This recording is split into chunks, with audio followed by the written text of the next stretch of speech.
بسم اللہ الرحمن الرحیم۔ معجزات قرآن میں آج جس معجزے کے حوالے سے بات کریں گے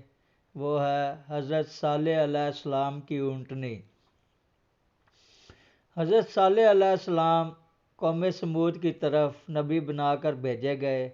آپ نے جب قوم سمود کو خدا عز و جل کا فرمان سنا کر ایمان کی دعوت دی تو اس سرکش قوم نے آپ سے یہ معجزہ طلب کیا کہ آپ اس پہاڑ کی چٹان سے ایک گبن اونٹنی نکالیے جو خوب فربا اور ہر قسم کے عیوب و نقائص سے پاک ہو۔ چنانچہ آپ نے چٹان کی طرف اشارہ فرمایا تو وہ فوراً ہی پھٹ گئی اور اس میں سے ایک نہایت ہی خوبصورت اور تندرست اور خوب بلند قدامت اونٹنی نکل پڑی جو گبن تھی، اور نکل کر اس نے ایک بچہ بھی جنا اور یہ اپنے بچے کے ساتھ میدان میں چرتی پھرتی رہی۔ اس بستی میں ایک ہی تالاب تھا جس میں پہاڑوں کے چشموں سے پانی گر کر جمع ہوتا تھا۔ آپ نے فرمایا کہ اے لوگو، دیکھو یہ معجزہ کہ اونٹنی ہے، ایک روز تمہارے تالاب کا سارا پانی یہ پی ڈالے گی اور ایک روز تم لوگ پینا۔ قوم نے اس کو مان لیا۔ پھر آپ نے قوم سمود کے سامنے یہ تقریر فرمائی کہ ترجمہ: اے قوم، اللہ کو پوجو، اس کے سوا تمہارا کوئی معبود نہیں۔ بے شک تمہارے پاس تمہارے رب کی طرف سے روشن دلیل آئی، یہ اللہ کا ناکہ ہے تمہارے لیے نشانی، تو اسے چھوڑ دو کہ اللہ کی زمین میں کھائے، اور اسے برائی سے ہاتھ نہ لگاؤ کہ تمہیں دردناک عذاب آئے گا۔ چند دن تو قوم سمود نے اس تکلیف کو برداشت کیا کہ ایک دن اس کو پانی نہیں ملتا تھا، کیونکہ اس دن تالاب کا سارا پانی اونٹنی پی جاتی تھی۔ اس لیے ان لوگوں نے طے کر لیا کہ اس اونٹنی کو قتل کر ڈالیں۔ چنانچہ اس قوم میں کدار بن سالف جو سرخ رنگ کا، بھوری آنکھوں والا اور پستہ قد آدمی تھا اور ایک زناکار عورت کا لڑکا تھا، ساری قوم کے حکم سے اس اونٹنی کو قتل کرنے کے لیے تیار ہو گیا۔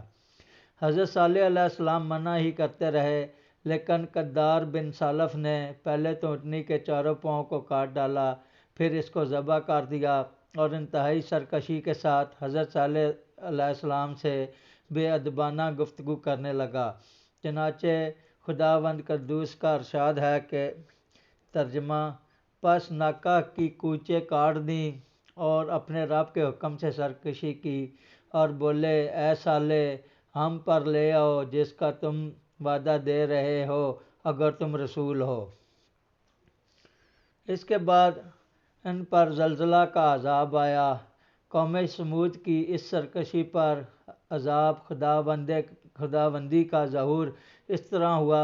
کہ پہلے ایک زبردست چگھاڑ کی خوفناک آواز آئی، پھر شدید زلزلہ آیا جس سے پوری آبادی اتھل پتھل ہو کر چکنا چور ہو گئی،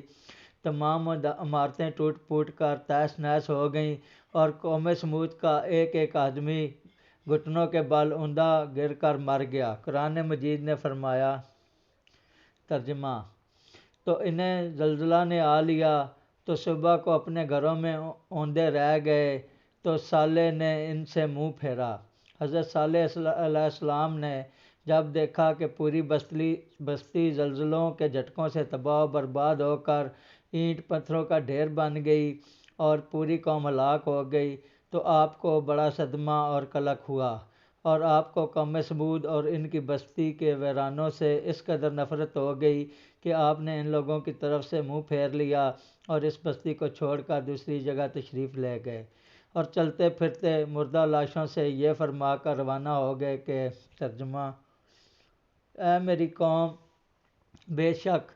میں نے تمہیں اپنے رب کی رسالت پہنچا دی اور تمہارا بھلا چاہا، مگر تم خیر خواہوں کے غرضی پسند کرنے والے ہی نہیں۔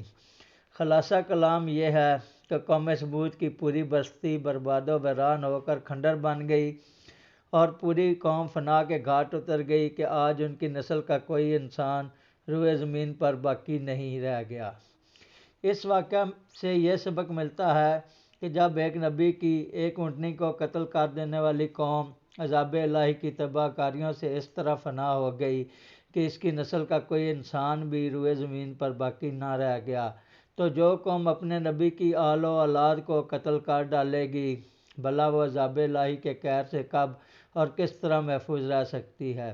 چنانچہ تاریخ شاہد ہے کہ کربلا میں اہل بیت نبوت کو شہید کرنے والے یزیدی کو کوفیوں اور شامیوں کا یہی اشر ہوا کہ مختار بن عبید کے دور حکومت میں یزیدیوں کا بچہ بچہ قتل کر دیا گیا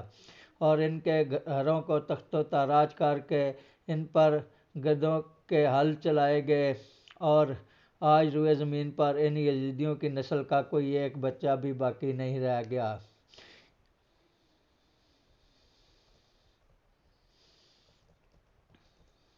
1,40,000 یہودی مقتول۔ حاکم محدث نے ایک حدیث روایت کی ہے کہ اللہ تعالیٰ نے اپنے حبیب صلی اللہ علیہ وسلم پر وحی بھیجی کہ قوم یہود نے حضرت زکریا علیہ السلام کو قتل کر دیا تو ان کے ایک خون کے بدلے 70,000 یہودی قتل ہوئے، اور آپ کے نواسہ حضرت امام حسین رضی اللہ عنہ کے ایک خون کے بدلے 70,000 یعنی 1,40,000 کوفی و شامی مقتول ہوں گے۔ چنانچہ اللہ تعالیٰ کا وعدہ اس طرح پورا ہوا کہ مختار بن عبید کی لڑائی میں 70,000 کوفی و شامی قتل ہوئے، اور پھر عباسی سلطنت کے بانی عبداللہ صفا کے حکم سے 70,000 کوفی و شامی مارے گئے، کل مل کر 1,40,000 مقتول ہو گئے۔ بہرحال یہ یاد رکھیے کہ اللہ تعالیٰ اپنے محبوبوں کی ہر چیز کو اپنا محبوب بنا لیتا ہے، لہذا خداوند عز و جل کے محبوبوں کی آل و ازواج ہوں یا ان کے صحاب و احباب یا ان سے نسبت و تعلق رکھنے والی کوئی بھی چیز ہو، ان میں سے کسی کی بھی توہین اور بے ادبی سے خداوند کا قہر